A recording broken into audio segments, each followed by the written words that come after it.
Welcome back viewers, ladies, gentlemen, non-binaries and anyone with ears or other sound detection organs. Hope you enjoy. We are continuing with Chaos and Mayhem written by Lord Henry 7878. There is a link to the playlist in the doobly-doo.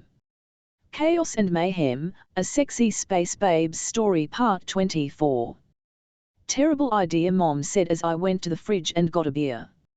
Hold on, now, Lyle said as he nursed his headache. I have an idea how we could do this. Oh. I fished around for my bottle opener, watching Jason play Minecraft as we talked. It was pretty weird hearing Uncle Lyle of all people say something like that. Like cats chasing dogs or something. Yeah. We know most of the human cops are secretly looking for a chance to kick the Shilvati's ass. We know the interior sends them out to apprehend suspects. So they help me out or something. I finally opened my beer and took a long drink. Yeah. You'd better give me whatever you're absolutely going to need in there. Standard procedure is to search you before throwing you in the meat wagon. I'll give it to Officer Zavala to slip to you. Yeah. I looked around before my eyes settled on a few of Mom's knives. I picked up the butterfly knife. Mind if I borrow this? Tommy, we don't even know if. Mom, we've been through this. I slipped Uncle Lyle the blade. Oh, and make sure Zavala gets me a key too. I turned back to Mom. We can't just keep doing war crime, war crime, war crime. They'll recognize you in an instant. But me? I've been lying low this whole time. All right. Fine. But take this too. She gave Uncle Lyle a pistol. I gave him my phone. Text me the files. I said to Mom. Then smash your phone. Don't need to. Burn a phone. Mom flipped open the phone and snapped it in two. Uncle Lyle nodded and headed out. I just watched Jason play Minecraft for a bit. After an hour or so it was time. I said. Emma, head out. I completely emptied my pockets except for some cash. There was a payphone at the end of the street. As I walked out into the cool night air, I steeled myself. In 2 years of stupid shit, this had to be the single stupidest thing I had done yet. I took a deep breath and called the police department. Apparently the tip hotline for reporting your neighbors redirected to the interior now. Hello, my name is Thomas Steinberg. I assassinated the Baroness, broke out of an interior-held prison, and have been fighting you cunts ever since. And I know who attacked the outpost at the Warfield Community Center. Now prove you got a pair of nuts and come arrest me, you sluts. I hung the phone up and waited. It took a few minutes, but soon a van full of oddly heavily armored cops showed up. I got to my knees and put my hands up. Honestly, I wasn't surprised they'd sent the whole SWAT team. I had confessed to killing the governess. They stood me up as one of the officers patted me down.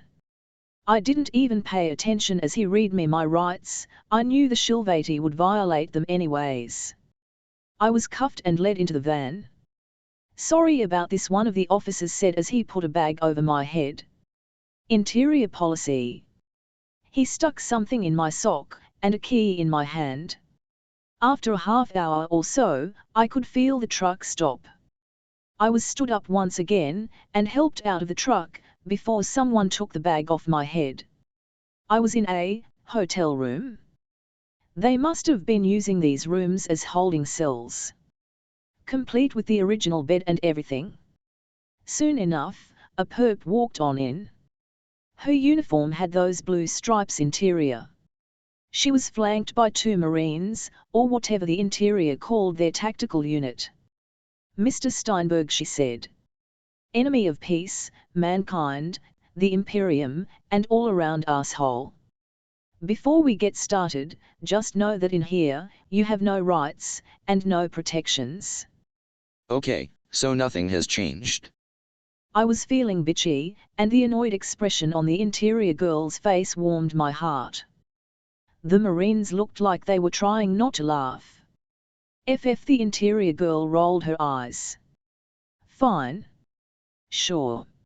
Also just be aware nothing you do actually scares me anymore. I grinned, revealing the teeth. The Marines recoiled. The interior agent did not. We went on in this way for a while. The interior made threats, I laughed them off, and the Marines stood there, occasionally reacting. Eventually my host stood up. I need a cup of, I didn't know what that last word was. Probably some sort of drink. The Marines stayed behind. After a while the door opened again. I got ready for more interrogation, but a human stepped in. Another followed, and they shanked the Marines. Package for Mr. Steinberg, one said. Your uncle says good luck, the other added. I set the box on the table and opened it up. Inside sat my phone, the pistol and Mom's knife. The knife was awesome, a butterfly knife with a blade as long as my hand. Once those were done, I slid the key out of my sleeve and uncuffed myself before seeing what was in my sock. It was a key card. Nice. The humans left, and my agent walked back in. What the, she started, pulling out a radio before I shanked her. Security, I stabbed a few more times. I waited for the security forces to come. They were taking an oddly long time. I gingerly picked up the radio, shaking off the alien blood and listening in. I heard screaming and gunfire. Crackle, too many of them. Crackle, crackle. Well, that wasn't a good sign. Or maybe it was. I don't know. Either way, I got up, carefully stepping out into the hall. Almost immediately I could hear screaming and yelling. I jumped as something crashed nearby. A little further, and I discovered why. A few people were going down the hall and kicking in doors. Two of them stormed in with guns and knives. Almost immediately I heard more gunshots and screaming. Great. I just sidestepped the people. They had work to do. One of the files Mom sent me suggested they kept protective custody people all on one floor. I decided to take the stairs, ignoring the guards falling down the stairwell. What neither Tom nor Lyle, but maybe Barbara knew was that Avi had his own agenda. The old Mossad agent had spent months fomenting mistrust, then dissent, around Maryland, keeping his finger on the pulse of public opinion. All it took was a leak about the interior safe house at the Marriott in Linthicum, and Avram Herschel had the perfect cover for a data heist. People had been congregating outside the building for a while, despite repeated warnings to disperse. People had thrown rocks and fireworks back and forth for a while now, but it was time to kick things up a notch. Avi had assets all through the crowd. Heavily armed assets. He sent them a text. The ice cream truck is here, I want an orange creamsicle. Sent by me, 9:30 p.m. AVI's men stepped out of the crowd, opening fire on the guards. Their bullets tore through the lobby once the guards were dead, making the inside very unsafe. The crowd was only enraged, and they spilled into the building. Nobody was safe from the horde. In the kitchen, rioters tortured Shilvati and human collaborators with frying pans and meat tenderizers before stuffing them in the ovens. Those caught in the hotel gym were beaten with whatever the humans had brought with them or with dumbbells and plates. All over, mobs tore the interior bitches to pieces. Individually, a human was far weaker than a shill. In groups, however, they were unstoppable, and the Marines couldn't do much as they were beaten down with chair legs and steel pipes and baseball bats before being shoved into trash fires or having their throats slit. Avi winced as a collaborator sailed over the mezzanine, a bedsheet tied around his neck. The makeshift noose stopped his fall with a near-deafening crack. Someone had even put a sign around his neck saying "Snitch Bitch." Somebody in a frog costume ran by, stabbing "Snitch Bitch" as they went. A few minutes before the riot, The rest of Head Splitter sat in their hotel room on the protective custody floor. Any clue what they wanted us in PC for? Spack asked for the 1000th time. If there was anything the Ray Cleary hated, it was not having important details or being able to do anything. Not a clue, Carameling sighed. The Helcom couldn't stand being cooped up in one place with no work to keep her occupied. All they had was a human TV. She couldn't even plug in her games console. I just wish we could order some room service. I'm starving, Ragai said. I mean, interior or not, it is a hotel. All the services and whatnot are still active. Noble bitches can't take a little hardship. The plant lady had been the getaway driver during the abduction of Jason and Lyle Steinberg. It goes longer if everyone's complaining, Shulvos said irritably. That includes you, Carameling added. The shaven-headed Helcom got up and took a peek through the blinds. Hold on, there's a ton of people out there. Oh, someone just threw a firebomb. Think the humans call them Molotovs or something?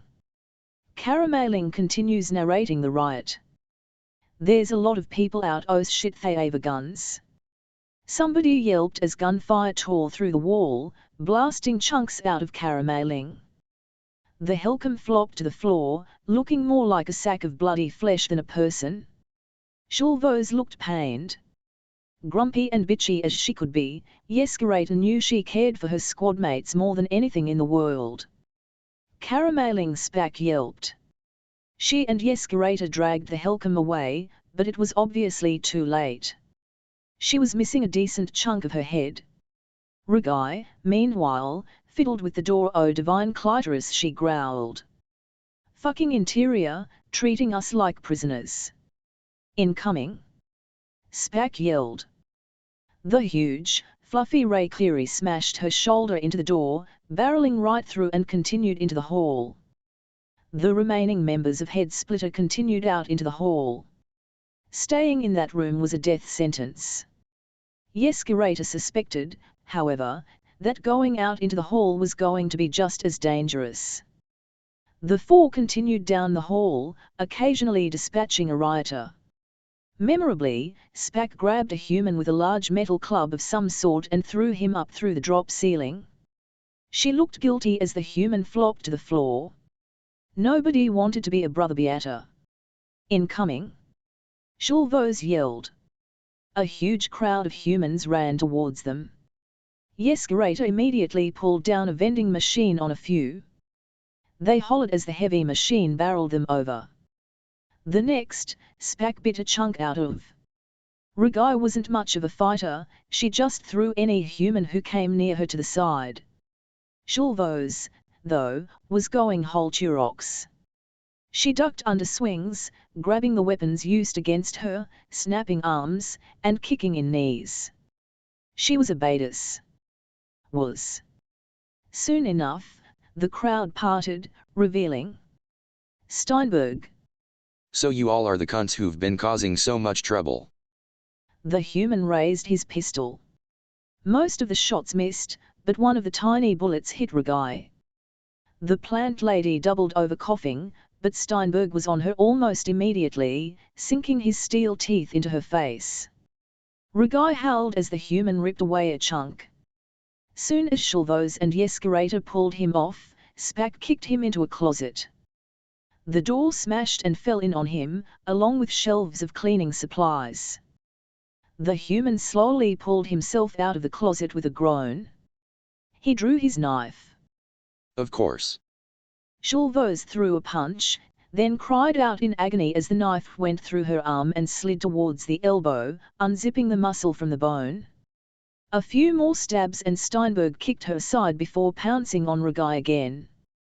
He started sawing with the blade, and slowly pulled the plant lady's head off, tossing it to Spack. The human had dispatched two of the head splitters in minutes. Yeskarata and Spack ran for the stairs.